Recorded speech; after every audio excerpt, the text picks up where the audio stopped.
కీర్తనల గ్రంథము 88వ అధ్యాయం. యెహోవా నాకు రక్షణకర్తగు దేవా, రాత్రివేళ నేను నీ సన్నిధిని మొరపెట్టినాడు. నా ప్రార్థన నీ సన్నిధిని చేరునుగాక. నా మొరకు చెవియొగ్గుము. నేను ఆపదలతో నిండి ఉన్నాను. నా ప్రాణము పాతాళమునకు సమీపించి ఉన్నది. సమాధిలోనికి దిగువారి వలె నేనొకనిగా ఎంచబడితిని. నేను త్రాణలేని వలె అయితిని.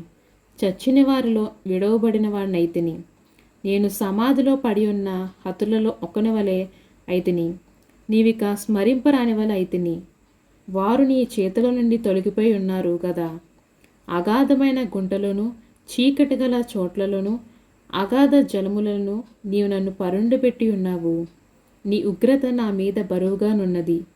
నీ తరంగములన్నీ నన్ను ముంచుచున్నవి.